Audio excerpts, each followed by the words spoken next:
this is where we are at, with Ranil Wickramasinghe as our president. The question now is, do we accept this? Do we accept this?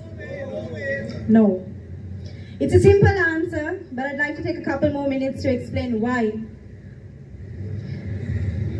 Ranil Wickramasinghe came into power with a national seat, having lost the confidence of every Sri Lankan.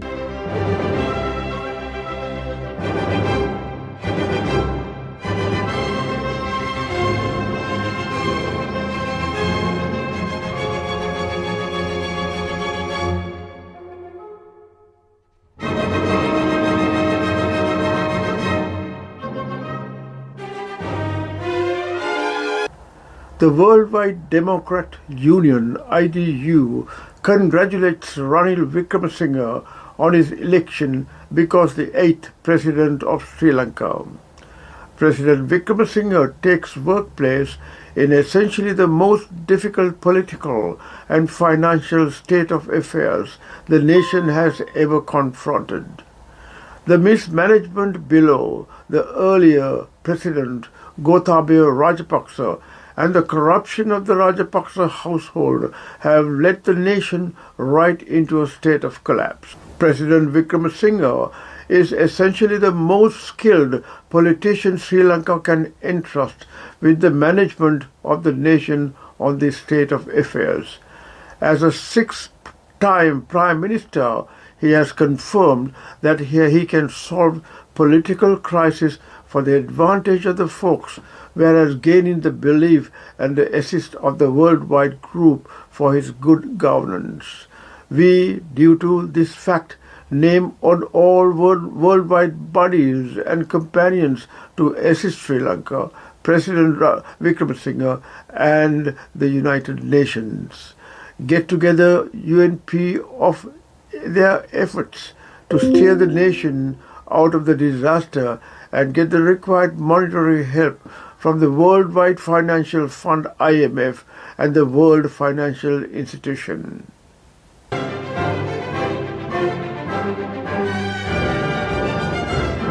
අපි ජාත්‍යන්තරයට කියනවා මුළු ලෝකයටම කියනවා මේ පිස්සව පිස්සන් කොටුවකට දාහන් මේ පිස්සා මේ රටේ ජනතාව දඩයම් කරන්න හදනවා මේ පිස්සා මේ රටේ කොල්ලෝ ටික මරලා දාන්න හදනවා මේ පිස්සා මේ රට නැවත වතාවක් ලේ ගංගාවක් බවට පත් කරන්න හදනවා ලේ ගංගාවක් බවට පත් කරන්න හදනවා ඒ නිසා මේ පිස්සව පිස්සන් කොටුවට දාන්න කියලා අපි ලෝකයෙන් ඉල්ලා හිටිනවා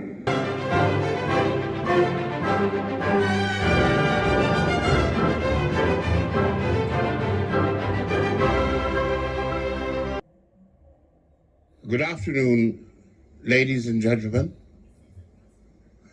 I come here today to Sri Lanka with a number of global leaders who are concerned about an enormous problem.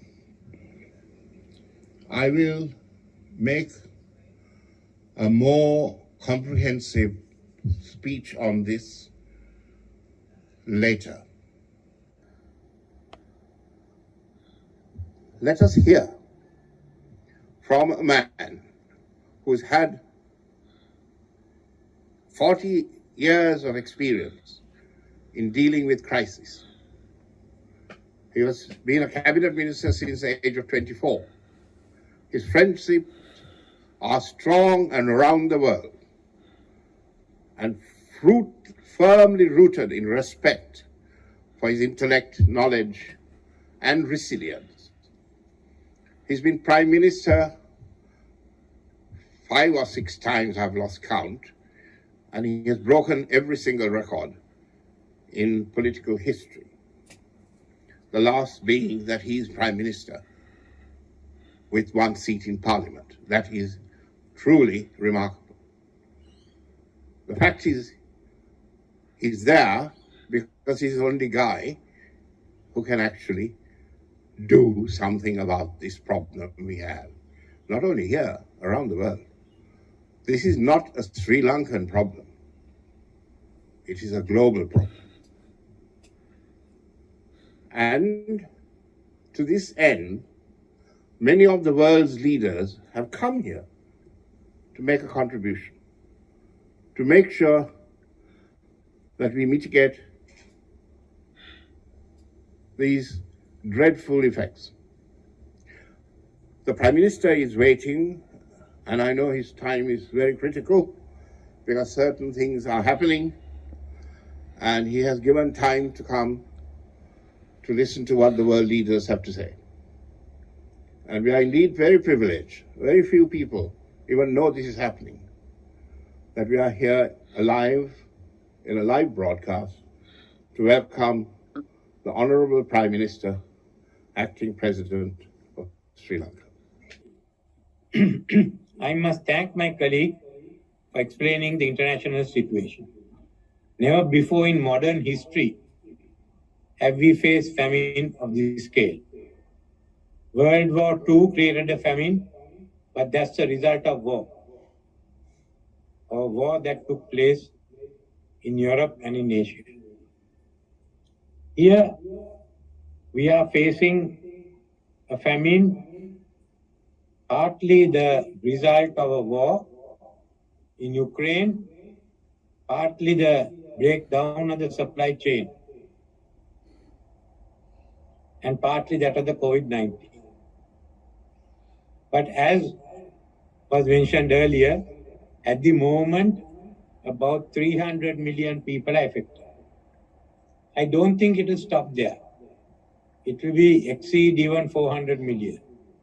And about 50 million will be facing serious famine. This is a result of one war and the result of the need to ensure that world is free of pandemic. So within this framework, while we will have larger number of people who are suffering as a result of this hunger, I thought of mentioning what is taking place in Sri Lanka now. The issues we have regarding hunger are partly man-made, self-made in Sri Lanka, and others are affected by what is happening outside. The global crisis and an internal crisis, both have come together and brought us to a level where many estimate as much as 6 million are facing malnutrition. Other reports which I have even say 7.5 million are facing this malnutrition. Firstly, the decision to ban fertilizer, and that has cost us heavy. We have 24 million metric tons of rice every year grown here to ensure that we are self-sufficient.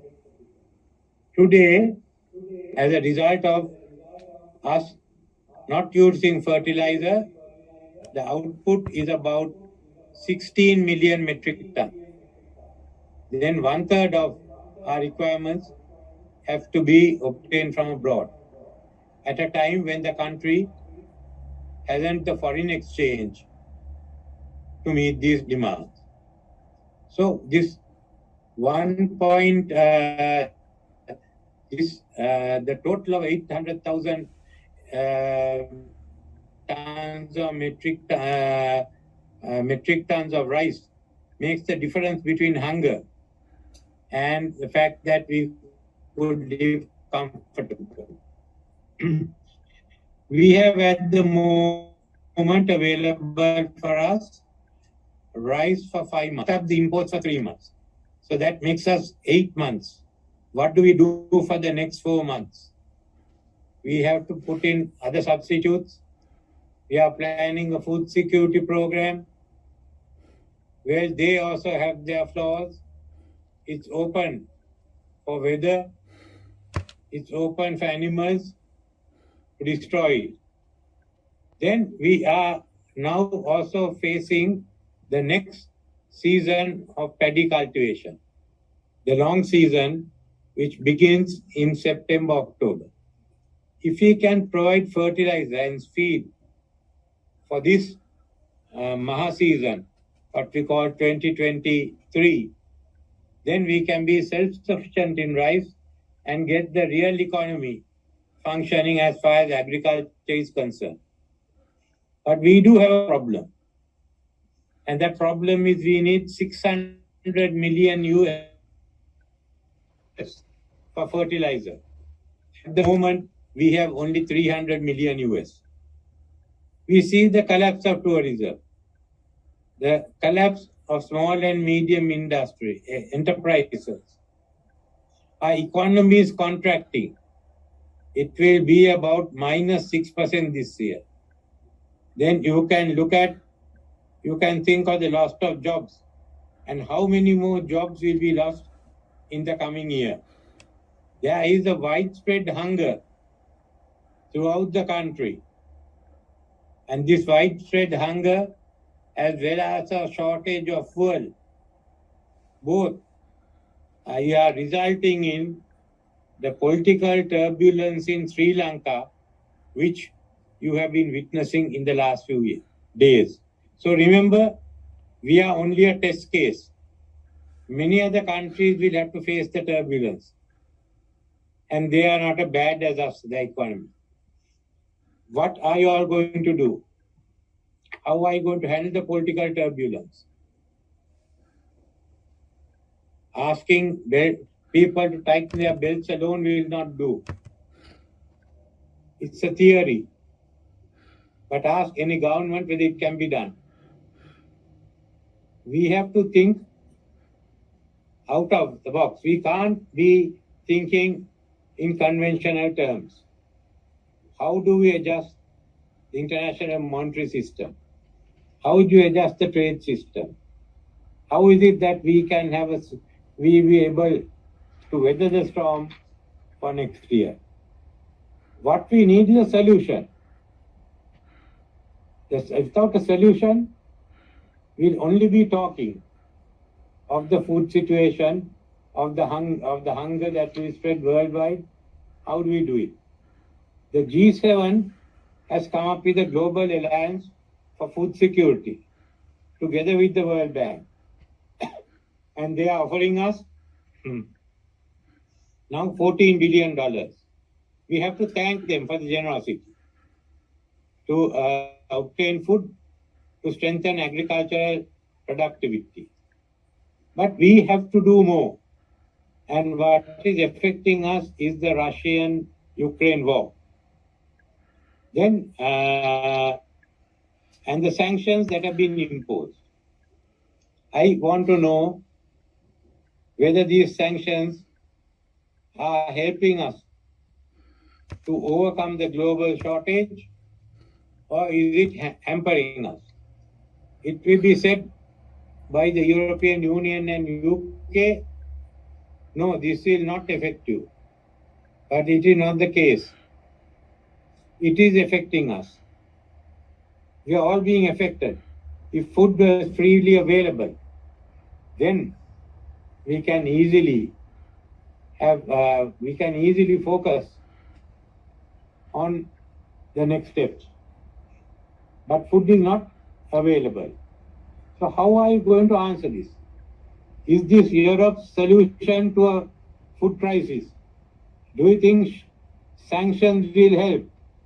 It will only drive the prices up. So let's start with the doables. Let us look at the sanctions that are being imposed and ask ourselves, is this necessary? Will these sanctions bring Russia to its knees? The sanctions won't bring Russia to its knees, but it will bring the rest of the third world to its knees.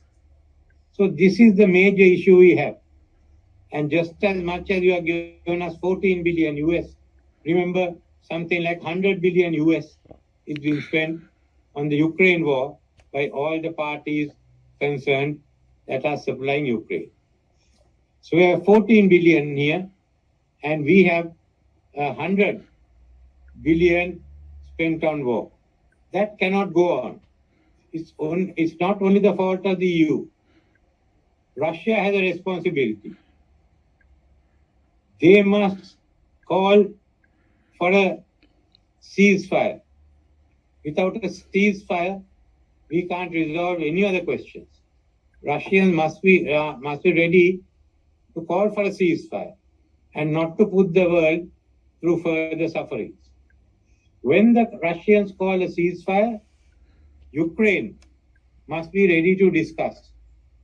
They can discuss any issue they have, but don't put conditions before the discussion. That's all that I can ask from you all. So we have the growing crisis, and that is affecting the political turbulence in every country. It will also affect, finally, the fact that the world has failed in giving food to a large number of people. Look at the conflicts going in Horn of Africa. Look at the conflicts in the other parts of the world. More and more will die of starvation. And we should now think of how we go ahead, because it's not only a shortage of food we have. There's also inflation, which is putting food out of the reach of many families. So this is a serious challenge. And I thank you for coming here and taking part. My thanks again to you as we discuss how to overcome the global food crisis. We don't believe in him. He's not the correct choice at this moment. Now, Ranil is carrying forward that ousted corrupt president's legacy. The people of Sri Lanka has not been given what they deserve, which is peace, a peace of mind, and the basic necessities being met. There was high security around the parliamentary complex as Wickremesinghe took on his new role. His office said he wants to form a unity government to manage the turmoil. The new president is a familiar face in Sri Lanka. Having served 6 times as prime minister, which in Sri Lanka is the deputy to the president, he was sworn in and signed himself on as the elected head of state, though in this case it was Parliament who elected him amidst the country's turmoil. Wickremesinghe's election had been greeted by yet another surge of protests in Colombo from the same movement that pushed out his predecessor, as DW correspondent Manira Chaudhry explains. That would be the pros and cons of the opinion of the world organizations and the Sri Lankan people about Ranil Wickremesinghe as the President of the Republic of Sri Lanka. On the 9th August, Aragalayas have organized the final attempt to oust the president. Hope the event will be peaceful. Hope you enjoyed watching this video. Stay safe and goodbye for now.